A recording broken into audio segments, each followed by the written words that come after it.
Welcome to the Careers Bad Podcast, a platform to help you achieve massive success in your career and everywhere else. Awesome. Hi, Dr. Pooja. How are you doing today? Hi, Alvin. I'm all good. How are you? I'm doing very well. So this podcast is the background of the podcast. We try to get into how people build their careers and what they can do to build better careers. And also we talk about entrepreneurship, which is on the mind for a lot of people. And sometimes when you get out of college, you're in two minds. You want to do your own thing because you want to be your own master, but then you struggle, or maybe you don't have the background. Your parents are not in business, so you don't understand business fundamentally. Maybe you didn't get a chance to go to business school to do an MBA. So there are multiple reasons you don't get into business and you get into a job. So the podcast helps people um, think about their careers and get help. So the idea is to get coaching, mentorship, and help. So look, I'm looking at your profile on LinkedIn. So you are a very well established clinical researcher. You're the head of research at Medanta, which is one of the largest hospitals in Asia. And you've had a tremendous run. Now you're the founder and CEO of APAR Health, which is your own startup in a sense, and you're a consultant to many top-notch institutes, organizations. So obviously, you're the right person to talk to when it comes to clinical research, and specifically when talking about clinical research in India, you're definitely an expert, the person to go to. So let's maybe talk about clinical research as a career in India. So what are your thoughts about that? Uh, the environment is changing, Alvin. So when I started off as clinical researcher some 30 odd years back, it was a very, very niche area and very few people were in that space. But as India is going into the number of public that we have, the populations that we have, and that the solutions have to come from India for our healthcare problems, more and more clinical research is becoming important. The political will and the political environment has also changed. So there is an interest which says that India will become the capital of the world when it comes to production of drugs and vaccines. And if that is the case, then clinical research becomes very, very important. So in my lifetime, I've seen clinical research really go through the ups and downs. There was a phase in the 2000s, early 2000s, when it started really going up because clinical trials were being promoted, drugs, as a clinical trial destination to bring new drugs to India. Then came the downfall, wherein the public outcry came in saying that we are being made into guinea pigs, and there's a lot of fly-by-night operators in clinical research. And then there was a lull. There came a trough, and now I think a more sane systems have established themselves. The processes are there, the regulators are there. There is digitization. There is very little of the paperwork is transparent. Systems have improved drastically. So drug development has become really focused. Plus, India has realized that for its own problems, it needs to find its own solution. So public health is being focused. So suddenly you see a lot of clinical research, interest even among clinicians. So I just started a new program, Alvin, which is called Surgeons for Innovation. This is something talking about how, physicians do, public health guys do a lot of research, but surgeons tend to just operate, and that's the end of the whole thing. But we're trying to see if, surgeons can bring out surgical innovations for India, which can be more frugal. I mean, it's not necessarily for India, but frugal innovation is the need for the hour of the hour. So we're trying to get surgeons involved in technological innovations, in device innovation, and the startup bug is biting everyone. So I see a lot of surgeons wanting to put up startups of their That's own really great. devices. It's really That's exciting. really great. And so you've definitely seen, and you've been part of this entire transition in the last 30 years. So we're definitely doing better. But Yeah. compared to the rest of the world, like when you compare, obviously we do not we may not want to compare ourselves to the US, because in a sense US drug development would be a benchmark, right? In a sense, they would be way ahead of the rest of the world. But let us say countries that like China. So do you feel that where do you think we are when we are comparing ourselves to the rest of the world?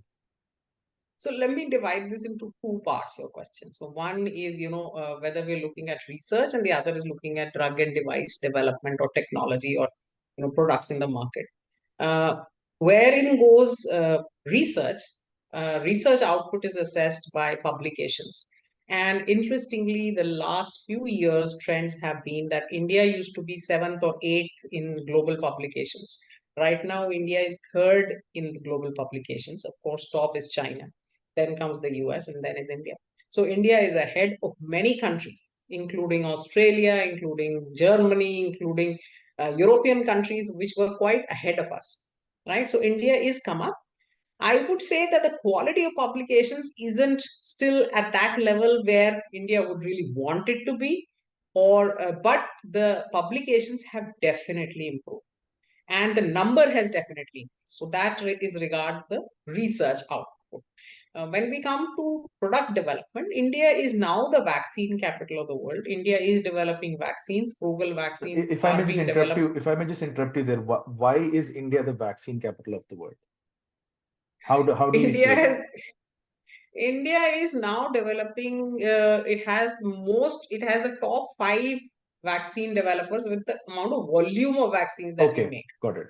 Right? The volume of vaccines that we produce, and because we are producing vaccines at a lower cost, our vaccines are selling more. Even America is buying vaccines from India. I mean, Africa, of course, buys. The EU, of course, buys. The rest of Asia buys. But even the US is now buying Indian vaccines. So it's a That's right. question of cost and economics, I guess. So, and India is able to produce quality on vaccines. It has the WHO qualifications, and it fulfills all the criteria required to bring, to a global market. So that is, vaccines have been part of Indian drug development since last 25 years. So we've become very good at it, right? The newer drugs and the newer technologies is something that is recent that India is trying to develop. Mm. So the pharmaceutical companies are still coming around it. But as we see, the big pharma in India, the Indian pharma are actually doing well, and innovation is being done. I see Sun Pharma putting a lot of effort in innovation. I see a lot of Mankind Pharma is putting in some effort in innovation. So innovation is also coming in from the device, the drug companies. A device, I think, is an exciting space, and India is really looking to provide good, frugal, devices to the world. There is this very nice place that I visited in Visakhapatnam called the AMTZ. It's the Andhra Pradesh MedTech Zone. It has space for anybody to come and make, whether it's small 3D printed screw, and you can go and make. And the government has provided so much space, so much infrastructure, so many people, so many teams to help you develop your idea.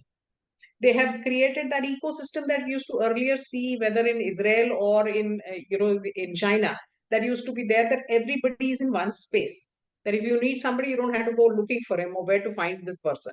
So the connections are all there, and there's a person to help you navigate those connections. So it's a That's very that's brilliant. relatively easy. Yeah, it's a relatively easy. I wouldn't say an entrepreneur's journey is easy anyway, but yes, at least things are there for you, people to guide you, whether whether it is on the scientific end of it or the business end of it or the fundraising end of it. So there are people in that ecosystem who are ready to help you now. So India is definitely a place to look out for. I You have you gone to mentioned you Israel, and mentioned I Israel. You mentioned Israel. How is such a yeah. tiny country with so few resources, so Oh few my people God, I able think to that get its name on the country. map? I mean, I don't know how they're doing it. How are Oh, they doing it? I went to Israel 10 years back, Alvin, and I think I came back. I have never been inspired more by any other country. That is a tiny country, and it's surrounded by enemies. And as you can see there, that the enemies are really there right now, and they're over their shoulders. But at all times, they were surrounded by enemies. It's a country which has nothing. It literally could grow nothing there. It's a very, It's a very desert. dry, arid It's a desert. It's a place. dry desert, right? But the I will think of the it's people is amazing. I don't know how necessity. they're doing It's it. necessity and evolution. those guys have evolved into businessmen of some high Powerhouses, acumen. powerhouses, Powerhouses. cybersecurity. Okay. Oh wow. So while you were saying something about, the children in your city, how everybody's, taught to speak the truth and how everybody's taught to whatever. So how you're taught from the beginning, those kids are taught entrepreneurship as they are born. They are born entrepreneurs. The Jewish business mindset. I mean, who doesn't know about it? See, But yeah. seriously, I'm telling you. No, always I used to think it's just a cliche, but it's Yeah, true. So it's when I very went there true. and I used to talk to university students, you have those classes and just general interaction from this is a delegation from India kind of a thing. So I spoke to a few youngsters in college, and I would say, okay, what are you doing? So they would start by introducing themselves, saying, I have 3 startups and I have failed in 2 startups. That was for me a wake up call, because they would not start with this is my startup, which is a success. They would say this is one startup I've given away, or I've stopped working on. This one I've been able to sell. This one, and they would talk like that. They would be on a third startup when they were 20 years old. I was Wow. highly impressed by that. That's Seriously. that, that But the that's a piece of learning. I think that's something we could copy, right? I mean, what if Oh yeah, but our India, students? I'm telling you now, there is this thing called the Atal Innovation Mission that happened in India. This is something that started, I think, 7, 8 years back when my kids were still in school. So there, the kids are taught to tinker. It's a Atal Tinkering Lab. So they'll do some tinkering. And that converts into an Atal Innovation Mission program in the universities. Now, each university has an incubator. Any child who wants to try something can go in that innovation space and actually try to create a startup. So that option is now available to students. I now talk to several, I work with a few startups and I see youngsters, okay, in their master's degree, they will put up a startup. In a bachelor's degree, they will have a startup. So four of them, four, smart kids got together, one engineer, one doctor, put up a startup. So that huge shift that you have seen in India, especially about with the startup culture coming in, why do you think that's happening? Has it happened recently, or what are the big things that are contributing to that? I think it is something that I have started noticing over 10 years. I think one of the most important reasons for it was a lot of political mind space change, right?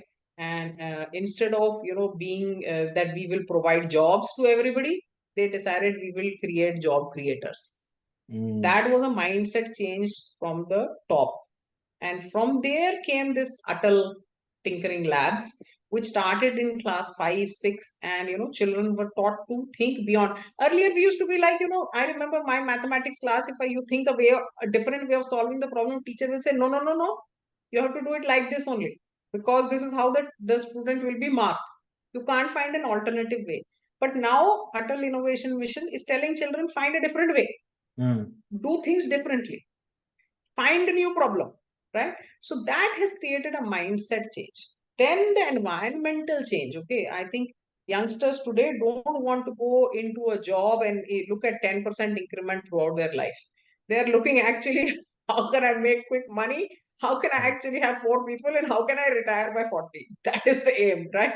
Yes, absolutely. So there's a I wish we mindset had the change. same opportunities when we were 20, Oh and I mean, yes, coming out yes. of, Oh my I mean, I God. did it. I had to start with a call center job because that was the only thing that was available, right? So, obviously I was not like the top student in my class, and though I wanted to become a doctor, I didn't. So I had those aspirations, and but I ended up in a call center. So, that's just how I started my career. But you're saying that things are a lot more different. So an average graduate coming out of the college has opportunities in startups. They have opportunities. So when it comes to clinical research, do you think a lot of students are opting for clinical research right from the get-go, right out of college, or they go to what's the path usually to become or to get into research? So clinical research again, earlier it was a very pharma driven. It was a person who was in pharmaceutical sciences would go into clinical research. But now that's not the case. Actually, clinicians are going into clinical research. Pharmacists are going, microbiologists are going, biotechnologists are going. You're looking at biomedical engineers going into clinical research, because there's development happening in every possible sector, and even sectors that I can't imagine right now, there will be development happening. So that's the beauty of the thing. So Sometimes anybody I who's get in people sciences. think it's not a cool job, right? It's like when compared to an AI job or a tech job, is like research, like is it a cool thing for people to do, for Gen Z millennials? I wish it becomes a cool thing for people to do, because it's really, really useful to, a patient, or even to a person's health. Research will be very useful. But yes, it's not such a cool job yet, but I hope it will be soon. Yeah, I mean, It's I'm a looking little at the bit of a day when rigorous job. people, it is rigorous, right? So there's a more academic approach to things. So people who are good with their academics, who have the patience to work things out, have, because some of these things, they just take a long time to develop, right? I mean, whatever you're trying to develop, it takes time. Um, yeah, But yeah. this is the time. If you really, really want to be in healthcare and you have an interest in finding something new, doing something new, I think this is the time. There's so much happening at a breakneck speed. Just today, Aditya and I were talking about, how a person with a brain disease was actually given a AI interface with his brain to speak. Mm, Right, a person who could not speak for so many years has now been able to speak. So you never know what's happening, and it just requires engineers, scientists, doctors to sit together. mm. And So, interestingly, in mm, India, that change was brought by this entity called BIRAC. Is a for profit. It's, I think, a Section 8 or whatever company of the government of India that actually supports a lot of entrepreneurship. My own startup was, I learned a lot from BIRAC. BIRAC does some really good workshops for people who are putting out startups, to help them, and they're all done very free of cost. So you can go and attend a few of them and learn. I learned, I think, a lot. I despite my experience, so on the technical side, I didn't really need to know anything, but on setting up a business side, that part I really needed help, and they did a really good job. So BIRAC, I think, is a next thing that is really useful. got it. I also feel that when it comes to clinical research, most people don't even know that it's a feasible, viable option or career option. And I just feel that people just don't know it's an option. And you've at APAR, you've done a lot of work to bring that to the forefront. You to bring up the topic of research as a viable career option for a lot of people. What are some struggles you're still facing with that idea that you can make some money, you can be successful, you can use it as a career path to reach the top? So if you can, let's say, start somewhere. If somebody wants to become clinical researcher, how do they start, and what's the top of that chain? Where what's the best that they can do? At the top of the chain, there's the great big diamond, because there's nothing at the top. Top is you can reach anywhere.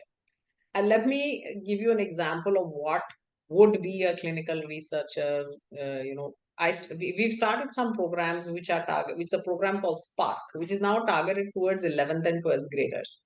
Now I've realized that if you catch them young, they're not yet encumbered by, that you should not think like this or not ask this question, the traditional way of thinking. So they are very, very liberal, and they'll ask you any questions. And if you start teaching them at that time about research and clinical research or health research, they really pick up fast, and they're ready to publish. And today's kids have, a lot of knowledge. Information is available to them, like tons of information, and they're sharp enough to make sense of that information. So they're very, very sharp. After interaction with them, I've realized, yes, children today are going to make tomorrow a better place for India. So that is a program. I believe research orientation should start in school. Like innovation has started in school, research should also be starting in school. Then India will, and you should do clinical research if you are interested in healthcare at any point, even if you don't make a career out of it. So if you're a doctor and you're a surgeon, you can still have clinical research as a part of what you do every day. Like we said, through Sufi, you can be a surgeon who's doing innovation every day. We've actually developed something called this diary.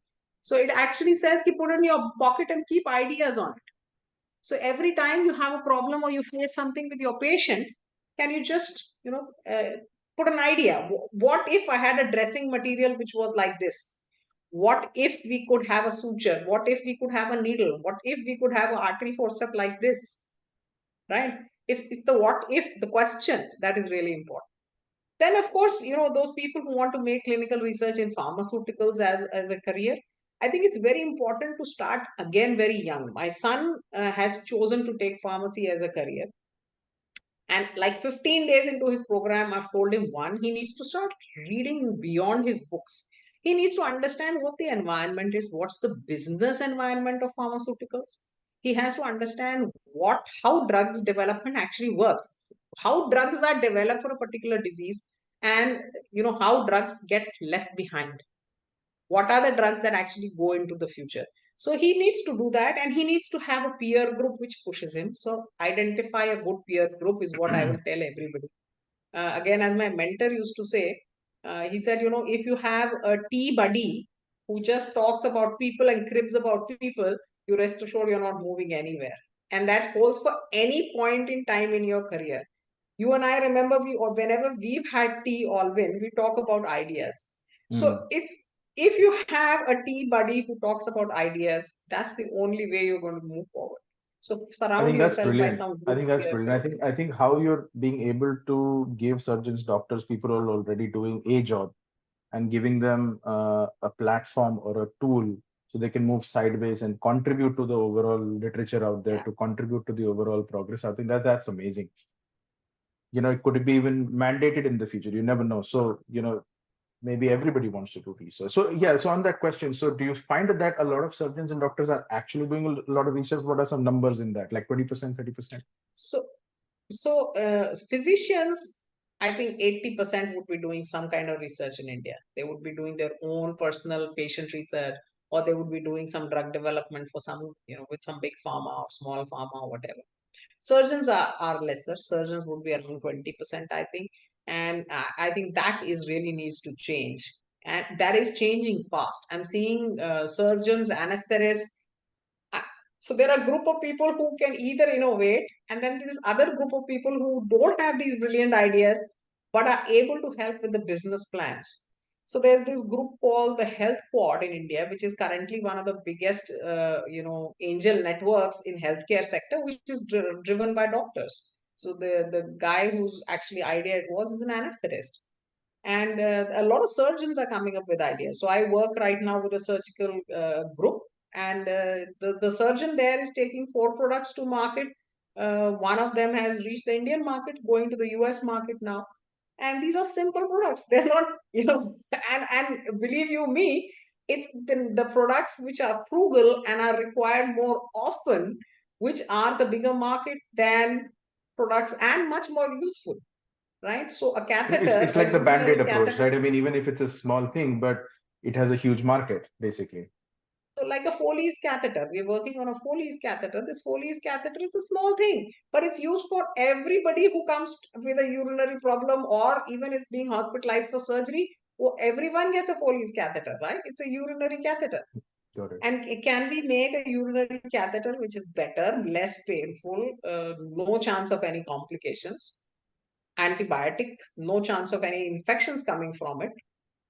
Possibly that will be That's a true. much needed everywhere in the world. And if we can bring the cost down from the current market, product, well, there's Which we nothing will. stopping us. In India, we are known for that. The Indian jugaad will obviously find a cheaper way of doing things. So, for sure. Yeah, but hmm. So we will find. We are actively Okay, finding. so what we're going So to do now is we're going to take a small 5-minute break, so I can just save the recording. Just making sure that the recording size is good, and then we'll just take a 2-minute break, and then or 2 or 5-minute break, and then we'll join back after 5 minutes. Then we'll go on to the next section where we're going to talk about vaccines. And oh, what do you feel about people saying that vaccines are going back and changing people's DNA? The government has an agenda behind, not the Indian government, but I'm the talking about conspiracy globally. theory. Conspiracy theory. We're going to discuss some conspiracy theories around vaccines, just for fun, and see where that takes us. I So, really don't know. Seriously, could be possible. yeah, but we'll take a 5-minute break. I'll just save this recording. Sometimes Zoom will crash, and because it crashes, then I'll lose the recording. So it's always good to do it in small sections. We Makes have this sense. wonderful conversation, and then the recording is lost, and you're like, Gone. पूरा तुम्हारा at least खत्म हो तुम्हारे यहाँ बिजली नहीं जा रही है बीच में तो यहाँ बिकॉज ऑफ दैट। बिजली नहीं जाती है। यहाँ there is no concept of power cut and there is no concept of water cut. और अगर पानी कट होने वाला है तो आपको एक हफ्ते पहले नोटिस दिया जाएगा, आपके दरवाजे पे चिपकाया जाएगा कि आपका पानी ये बजे से ये बजे काटा जाएगा क्योंकि रिपेयर वर्क है। So here one thing that I really like about how things are run here is a lot of the work that they do is preventative maintenance. They don't wait for something to go bad. They just fix it ahead of time. It's just wonderful. A lot of things to learn here. मैं तो there is a सीखने आया lot. हूँ इधर, मैं education सीखने बहुत आया अच्छा हूँ, कर रहा यहाँ है। के सिस्टम सीखने आया हूँ, गवर्नेंस सीखने आया हूँ। And governance is also amazing, so they literally will invite you for your opinion as a citizen and we will call you into a forum. जैसे यहाँ पे they are planning to build an 18-story hotel, which is a first for this city. It's a very small city, 65,000 people. They said that we're going to build this hotel. We've just given the approvals. If you have a complaint, file it by this date. They're literally inviting complaints from people. They publish it in the newspaper. They publish it everywhere. They put posters up. I don't know if you believe this, but road में खुदाई हो रही थी, खुदाई करने के एक हफ्ते पहले they put a big board with a color printout of the entire street, explained the intricacies of what they're going to do and what is the impact in a banner, and saying, like, sometimes in India we have this construction in progress but you don't know what is actually being constructed, whether it's a sewer or a water line or a electricity line or an internet line. You don't know what's happening and how long it's going to be. But here, photograph, responsible person, color map of all the impact and whatever they're trying to do. That's amazing. Communication is at a different level altogether. while we are sitting in the rains and कौन सी जगह पे कौन सी किसने खोद रखा होगा, किस civic amenity खड्डा मिलेगा तुम्हें in Gurgaon, to hear of this is like हमारा I've भी been दिन in आएगा। Gurgaon. I've been in the Gurgaon range. It's just amazing. I don't know if you've ever been stuck in the water. I don't know if you. I hope that never happens to you. My Venice, wife, the feeling of Venice. my wife was 8 months pregnant, and I was trying to cross this underpass in Dwarka. Dwarka Gurgaon has this underpass, and my car got flooded. Windscreen के ऊपर पानी निकल गया. That was the very first experience, and my poor wife had to get out, and we both had to push the car. It Oh was my it was God. pretty, yeah. It was pretty bad, but it's a good experience. Learned nothing, but it was a good experience. कुछ कुछ नहीं सीखने को मिला वहां से। एक होता है ना कि you have an experience, you learn something. एक चीज जरूर जरूर है कि यहाँ कुछ नहीं हो सकता, in the sense मैंने that तुमने ये this is सीखा us, कि इतनी right? बारिश हो रही हो तो बाहर नहीं निकलो, अंडर बाहर पास नहीं में नहीं निकलो, yes, जाना। absolutely. Work from home. The beauty of that's the beauty of COVID, right? I mean, COVID has taught us that work from home is possible. I mean, Yes.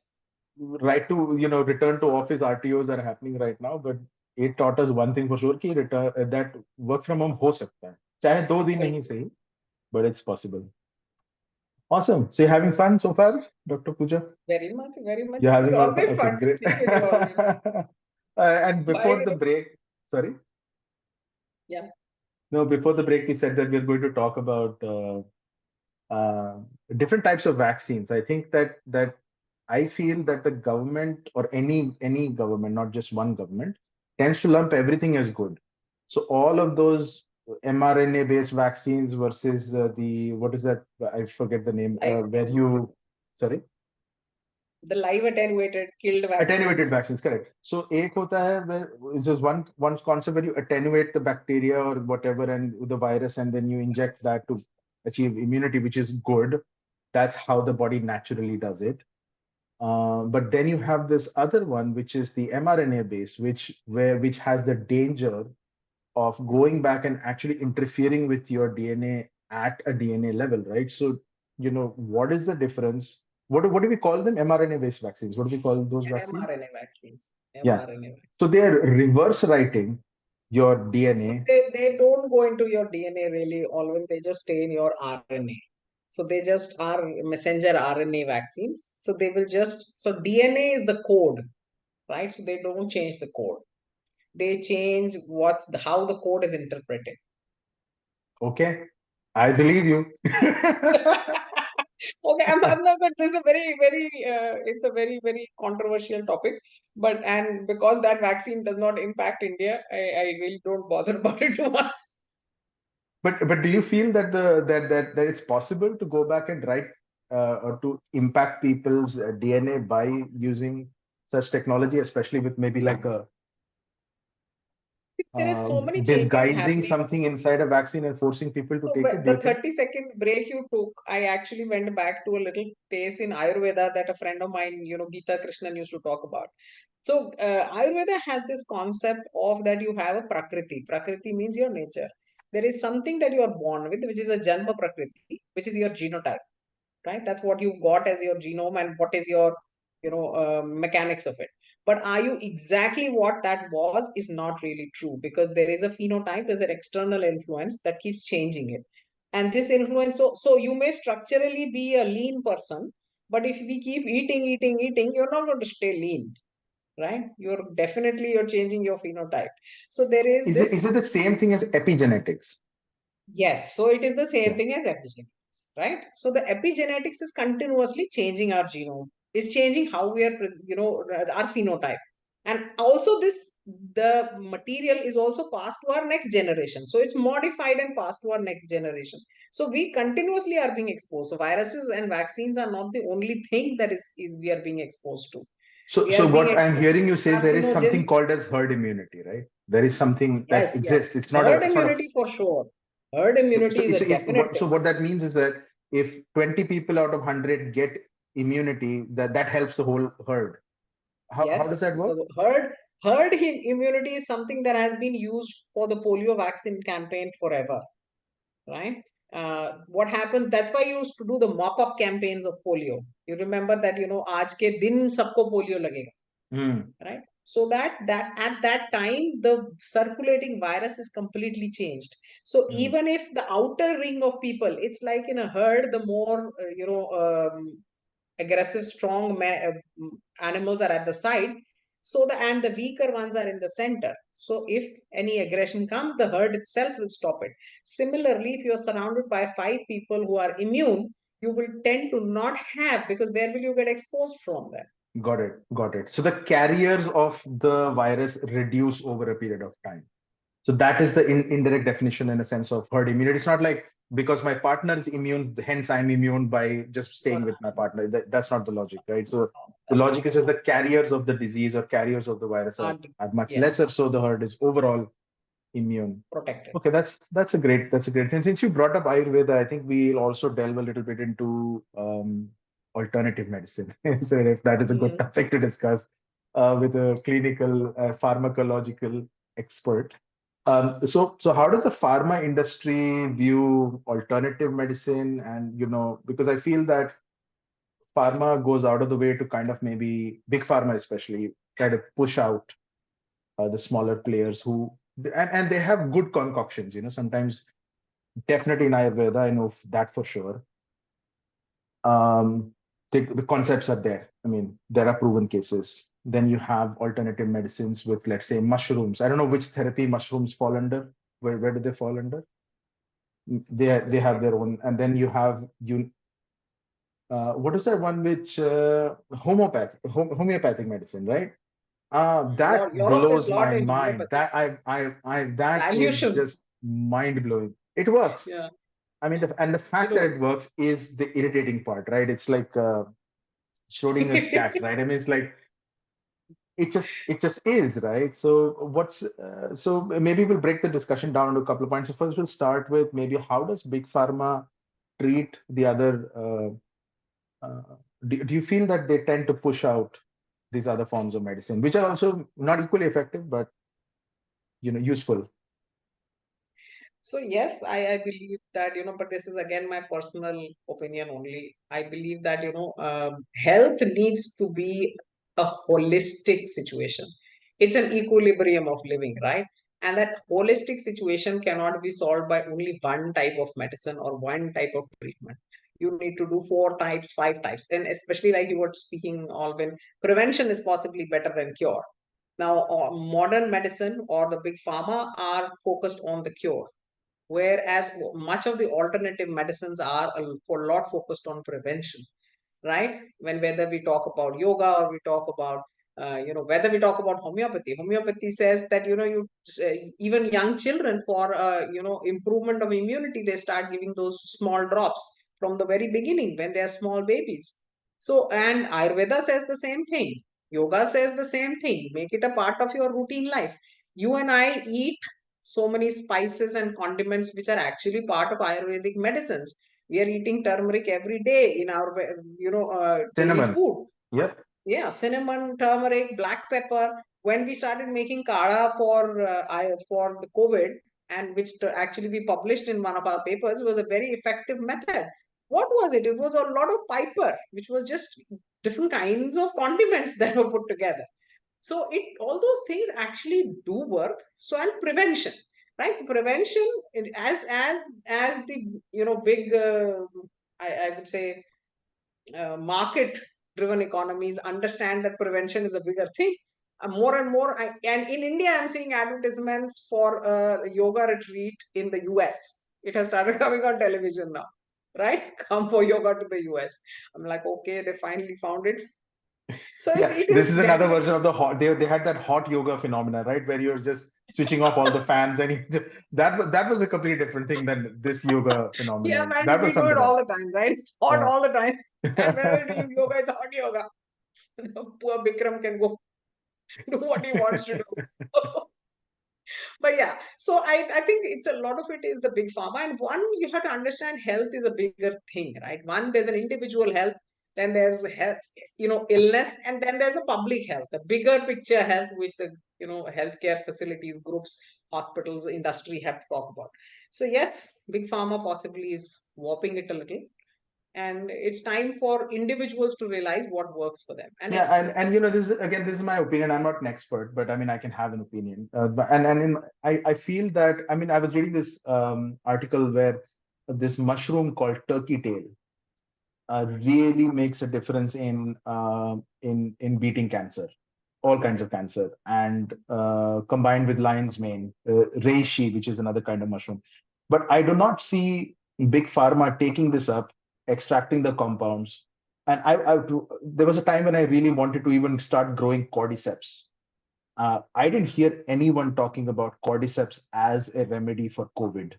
And I was with my friend who's again a researcher. He's a bit of an academic. He's not a like a doctor like a surgeon doctor, but where cordyceps as a mushroom, cordyceps militaris, helps the better uptake of oxygen in high altitudes. That's what that literally that cordycepin drug or chemical does. But I do not see big pharma promoting this, and I feel that a lot of the focus that big pharma has is on developing compounds that are, in a sense, patented. They are not yeah. commonly available in the So market. if It's not something mushroom is there, then anybody can grow the anybody mushroom. can grow a If mushroom and eat they it were and able to sell it. take And out one active component, which is what they have been pushing for a long time, that even Ayurveda does not have one active component, homeopathy does not have an active component, because the minute you take out an active component, they make a pill out of it. But if they can't make a pill out of it, they don't want it, because then everything else is so many variables in it, right? In Ayurveda, now finally the government and the world has realized, or even in other medicines, whether it is traditional Chinese medicine or any other, that you cannot have one standalone active component. There's 100 other components which are probably affecting the activity of that active component. absolutely, and I think that approach strips away a lot of the value that we get, because big pharma, the push is we've got to find this one active magic Ozempic ingredient that is going to, or Viagra that is going to solve this one big issue. That, and I think that it's tunnel vision, right? We are losing a lot of this richness that comes from a holistic system of medicine, where a lot of things are working in tandem. And maybe we're losing biodiversity because we're losing those plants in the wild. We're not developing those ideas, so they don't get conserved. And I think it's detrimental in the long term, because then we are now dependent on these. Imagine, yesterday my wife bought vitamin D pills. I mean, I've never had a vitamin D pill in my life. Now I you understand will. there is less sunlight in where I stay, but and that was what, 20 10 euros, like €1,000 for like 50 tablets.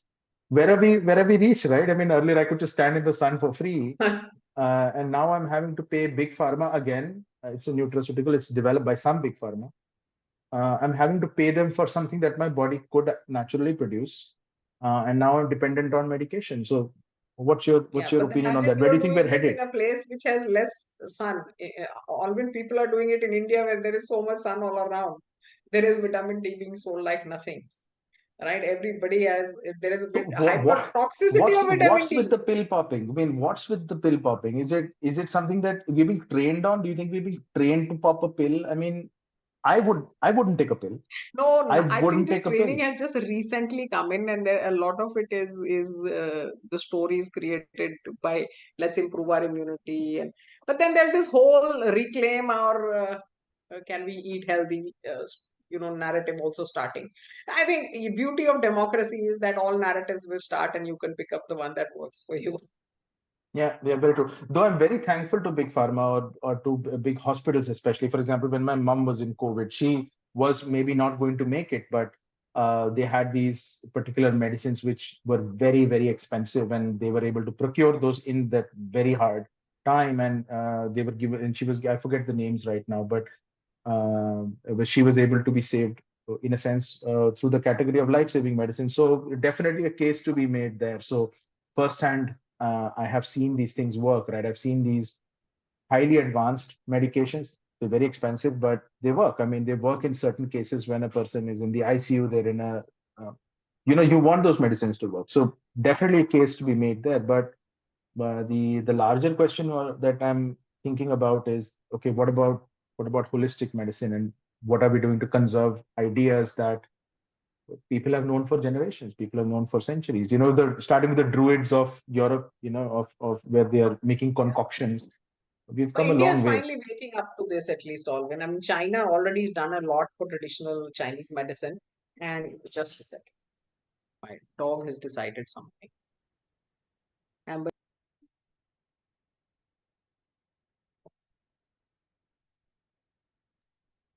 that's my, sorry, you'll have to edit this out. No worries. My It- dog It's it's decided it's a free flow discussion. It's fine. No editing. she decided to She say decided to be it's part of the lunchtime. podcast, so she's The most parts of welcome. the podcast. Where was I? I don't know what was I telling you. No, we were generally talking about, yes, there is a case. There's a very strong case to be made for I was talking about modern medicine. traditional medicine. So modern medicine, of course, has proved itself many a times, but traditional medicine is finding its own space now. Traditional Chinese medicine, the Chinese have actually protected a lot. The Indians have finally got up, and there is a very nice, WHO Center of Excellence on traditional medicine Ayurveda that has been put up at Jamnagar. I don't know if you remember Geeta Krishnan. Geeta is leading that exercise. So it's a major task for him. And additionally, there are several centers for traditional medicine which are actually now saving, as you said, can we produce in a particular. So Jammu has this center. There is one in Karnataka. There's centers that are being put up. We need much more. That is true. And yet, Ayurveda, I can see small hospitals coming up. So the government now it's ministry, right? Ayurveda, Ayush is a ministry. So they're putting up a lot of hospitals, and a lot of people are actually going to these Ayush hospitals. My parents go to Ayush hospital now. So they say, okay, we've got our modern medicine treatment, but the rest of the things they'll go for some, smaller Ayurvedic treatments as well. So it's always was traditionally acceptable. It's now the next generation hopefully also will be exposed to it, and hopefully they will also understand its value. I hope so too. I hope so too. It's definitely going to become a big business space. So any entrepreneurs in that space are going to be doing really well. I'm Yeah, seeing a yeah, lot of and 7-star facilities coming up about Ayurveda and healing and prevention and detox coming up in Kerala. And there's a lot of them, coming up North India also now. So it's no longer is Ayurveda only down south. It's there everywhere. As a business prospect, I think it's a great idea. absolutely, absolutely. And yeah, again, I'm stuck on mushrooms because that is something I feel that is I, not I is don't have very nobody's little doing a lot knowledge of of. mushrooms. Nobody's doing research on these mushrooms, and I just feel that as a class of species or genus, they have a genus of their own, and maybe they rule the whole planet. I mean, they're so smart, right? So Did you know that we couldn't grow most of the food that we grow if it was not for the ribosomes which help fix the nitrogen in the plants? That's huge. That's a fungal bacterial complex that does that. So um, I, there are these schools that you've got the pharmaceutical, you've got Ayurveda, you've got Unani, you've got Chinese medicine. What are the other ones? Homeopathy. Homeopathy. Yeah, we didn't talk about homeopathy. We've got to talk about homeopathy as well. But nobody's doing mushroom research. I mean, for me, like, why? I mean, I know they people are are. growing mushrooms. There's a lot of these vertical gardens that have come up, and now you have all those hydroponics that's happening in India. So people are growing mushrooms, but I think No, those I are mean, more talking for about the eating medicinal than, variety that for the medicine, yeah, and they're those are not doing the actually medicinal proven. variety. But I'm seeing really fancy mushrooms come up. Okay, agriculture is one big space also. Yeah, I totally agree with you. Anyway, so that is my But pet peeve. It was like, I'm why sure are those people mushroom not guys. doing not Let me because find they out from have those guys who are proven. growing mushrooms. Can Yeah. you grow these mushrooms also? People grow mushrooms, people grow turkey tail, they grow lion's mane, they grow reishi. These are grown across the world. But when it Hmm. comes to research, when it comes to opening out an entire branch of research as to purely focused on mushrooms, why not? Why and let's not even talk about DMT and psilocybin and the drug ban and around that. I mean, those mushrooms are at a different level. Why is it that psilocybin has been, let us say, clubbed in with all the other banned drugs? Because it is not addictive. So but that really also helps you open your mind and view life differently. So again, a lot of this research I feel is hemmed in or is bracketed because of laws that don't allow you to. I was reading some research that was done recently on the use, for example, of psilocybin for Parkinson's or diseases which are again modern day diseases that could be easily resolved just by a single dose. And we're not talking multiple doses. We're talking single dose resolved, like resolved. Wow. Mind blowing. But again, that is not in the interest of big pharma, so you don't have them chasing after it. Even if you like suggest it, they'll be like, yeah, okay, not too much money to be made there. So anyway, so that's one thing. So let's maybe move on from there because it's a pet peeve. I'll keep coming back to it, but we'll move on to the next one, which is what do you feel about government healthcare? Something like, for example, in the US, healthcare is huge because the government ends up paying for it. So the prices of these services, devices, medicines keep getting jacked up, and they're not jacked up because of any other reason other than the fact that there's more and more money to be made. So doctors keep prescribing more medicines, and the medicines keep getting, and the government keeps paying for it. So everywhere, healthcare just keeps going up and up. India is following the same trend, I believe. So, what's your opinion on that? What's your take on that? How far will it go?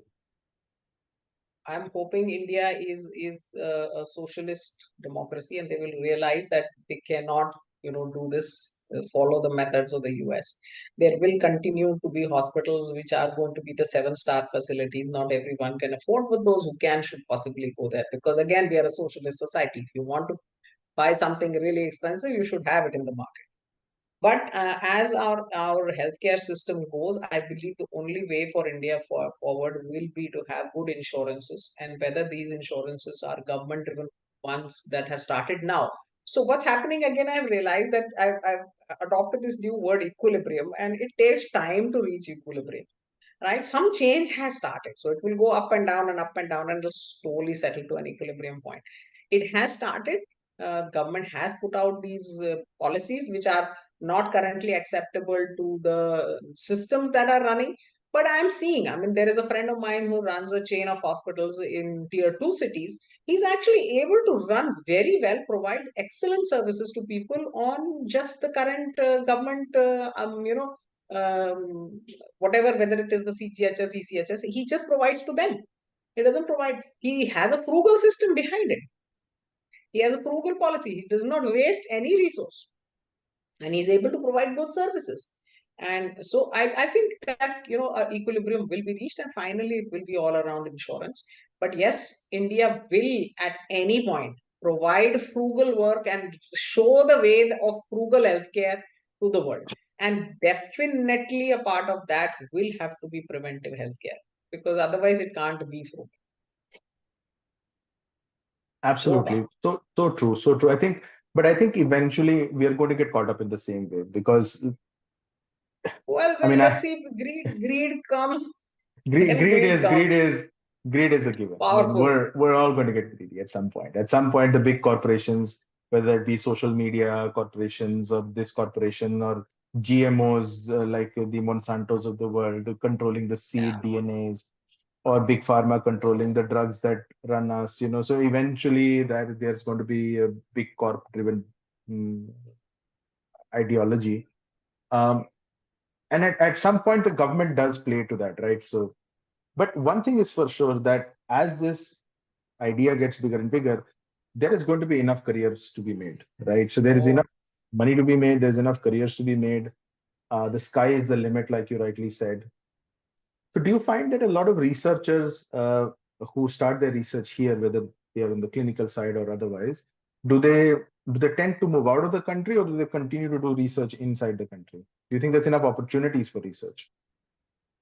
so the opportunities are increasing, Alvin, but I still believe that most researchers will definitely go abroad at some point or the other.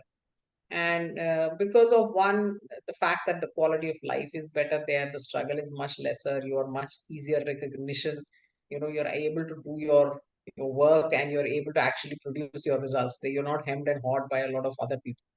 uh, most researchers will go abroad and have success, but yes, trends are changing, and I'm somehow still continue to be an optimist and a nationalist. So I tend to think that India will find its own place. There are problems happening, whether in the European countries right now in healthcare or in the US. So every system has its own problems. India will find, and the more I interact with the youth of today, Alvin, I believe that they are not very keen in going abroad. So there was our generation which was interested in going abroad. Then now there's a lot of people wanting to come back. So there's a lot of reverse brain drain happening. The people who had left the country are now wanting to come back. And the government is providing them opportunities for lateral entries to lead institutions. This Atal Innovation Mission is being led by a gentleman who was leading a very nice program at Harvard. He was leading that program, right? And he's come back from there, and now he's leading this program here. And his family is still in the US. So it's very interesting to meet him. I said, Chintan Vaishnav, his name is. And he's like, I said, why, how? He says, but this is the more challenging, and I want to give back to my country. So at some point, I think, I think nationalism I will feel come. this also I as don't know a what play it on the is. salary matching, right? So, for example, a Yeah. lot of the Indian salaries are now matching the global salaries, and I Yes. think that there is Yes. some parity being achieved. So, like for example, I mean, I'm here, I could earn as much money as I was earning back in India. So, I'm actually thinking that maybe I was doing better in India because I was earning pretty well. So, the I think that our ability to match the salaries that are being given globally, I Is think that making is a a difference. major Yeah. play So because there's a now. matching of salaries and a higher challenge. So the Yeah, challenge is much, yeah, much more there, absolutely. right? And given the same salary, doing a job which has is Which is more more challenging challenging. is better. Absolutely, Yeah. 100%. Because when it True. comes to research, you don't want an easier job. You want a bigger challenge Yeah. because when you Yeah. solve it, that's the return you're going to get on your risk and investment. So Yeah. yeah, So when I talk to youngsters who are looking at research careers, and then we talk about opportunities and challenges, so they say, there are opportunities in the US and other countries. But there are challenges in India. So if if there is an opportunity, I would like to stay back because the challenges in India are so much more. So yeah. yes, Given you have an we are able opportunity to. outside, right? So you have to have outside on your resume and then come back and solve the challenge Yes, because yes, it yes, yes. is वो we फिर know वो that we have value enough. भी India में की value chain में you are there if you had some global experience. Absolutely. Yeah. Yeah, Yeah. And we have that somehow in the system that somebody who's coming in from abroad has a better sense of things rather than us Indians maybe having a they better have a sense. bigger exposure. I think there is no harm in having a global exposure. It's good. It gives you an open mindset towards things. Like you yourself are changing your mindset towards a lot of things. And the problems in India, when you see them from a little further away, you probably are able to see them clearer than when you are in the midst of things. So it's a good That idea is so that true. they're able to absorb people back and, and who've had some global exposure and put them in positions where they can make decisions. And the classic example, I mean, I quote this all the time, is the father of the nation, Gandhi, right? So he was here, then he left for South Africa. He Then, got the ideas that were able to Nelson transform him, and Mandela. then he knew that this is going to work in India. So that away time, I'm They, not saying this is doctrine, but I mean, maybe that helps. There's a clear maybe case to be that's. made. Wow, So it's an this interesting is time. this is a wonderful conversation. Did you imagine this would go in this direction? Is it Our everything you? conversations are always just very, very interesting and random, no Yeah, doubt. yeah. Aren't you happy I did not bring up spirituality? We have only purely talked research. We have not at Yeah, all interestingly. touched on spirituality and the impact of the spirit on the body. So So I would actually also want to share one little, program that we are running, which is Partake, which is what you and I, the Partake and PACER programs, which is patient awareness for research, which is something that most other countries will not really understand, but people will understand, or in developing countries, people will understand. That's something that I think will make a lot of change in India, and the environment to India is when the public accepts research as a good thing. Right now, public used to have the thing that we are being made guinea pigs of. So clinical research can only become a good word and an acceptable role and acceptable job if people start thinking it is a good thing that this person is doing, right? And that can happen only with awareness. So the program that we are running. I think we can definitely discuss a bit more about why patient awareness is important. But personally, I feel that it also has to do, the whole guinea pig idea has to do with insurance, right?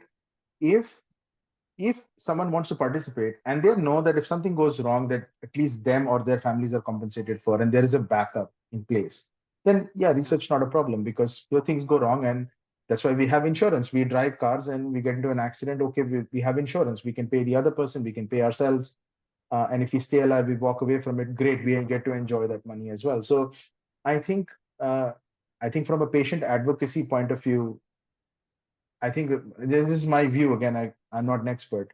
It has to do with insurance. And earlier, the idea being that people were being used as guinea pigs without any recourse if something goes wrong. I think that was the original idea, but I could be wrong. So, no, you're very right, Alvin. And that's why Indian processes now, at least the regulator is very, very specific that all trials must have insurance, right? The patient must have a clinical trials insurance. But interestingly, why a certain vaccine, the recombinant vaccine did not come to India as a clinical trial is because the government said there must be an insurance to people who are vaccinated and are not protected. There must be an insurance. The company refused to provide an insurance, and that's why trials for that were not done in India, and therefore it could never be launched in India. And that is why we had to actually develop our own vaccine, which actually the Indian company was able to provide the insurance, right? So insurance is a big thing, and the government understands that, and the government is now giving a pushback. We have understood our own strength. So yes, but the public lay person must also understand that they can participate in research and they should participate, and how can they participate in research. So it's a interesting space. I was recently working with this group for multiple myeloma called the Multiple Myeloma Friends. They actually, through the PACER program in 1 year, they have got a lot of their teams engaged and trained and understand about how consenting is done, how to look for clinical trials, and actively 10 people from their team, from their patient base, have actively enrolled on clinical trials by going to the doctor and saying that you are running this clinical trial and I am eligible for it. I would like to participate. So if this happens, then research becomes an even better word, and a better word in India becomes at the top of research. Even you see in the US, there is a group called PCORI. They actually drive the agenda of research for patients. So they are able to put patient-centric research truly. In India, that was the gap. So hopefully, this particular program will help So people again, understand. when you say patient-centric research, you mean healthy patients volunteering for No, no, no, no, no, no, research? no. So what happens, Alvin, is that the pharma decides that, for a cancer, remission is defined as survival which happens, or a disease free survival for this time, disease or a progression free survival for this much time is what we consider success of the drug. But interestingly, for patient, that is not the case. Patient needs to have softer outcomes. If he has oral cancer, he's not only looking for how many years I can stay alive, he actually wants to see if I can swallow, whether I can have painless swallowing. So those are softer outcomes which are not assessed many a times in clinical trials. Why? Because they're not able to show much of a difference. And if I they're was not able, already always under the assumption that the quality of life survey is definitely part of the criteria for any research. no, quality of life surveys are very, very, and they're very, again, the parameter of collection of quality of life is a different story itself.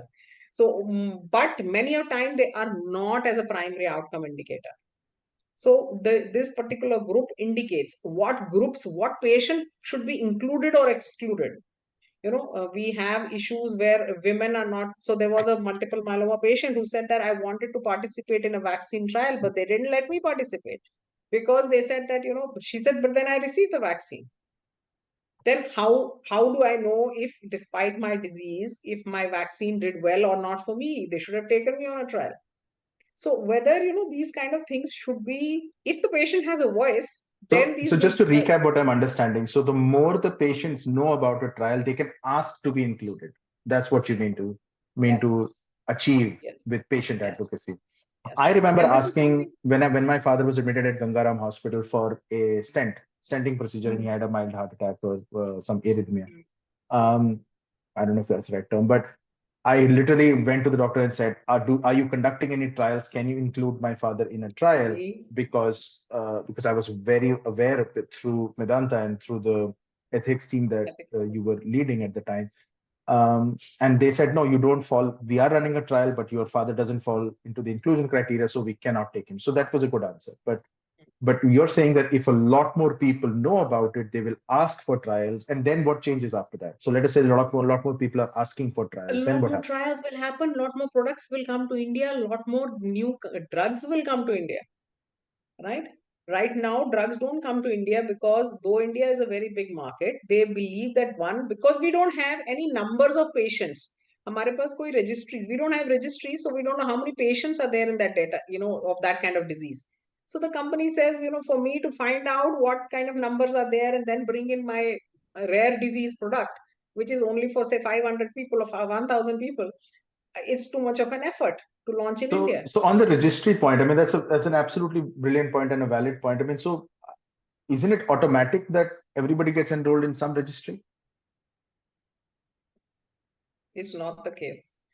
So maybe happening in bigger, hospitals like Medanta or others, which have a lot of organized systems.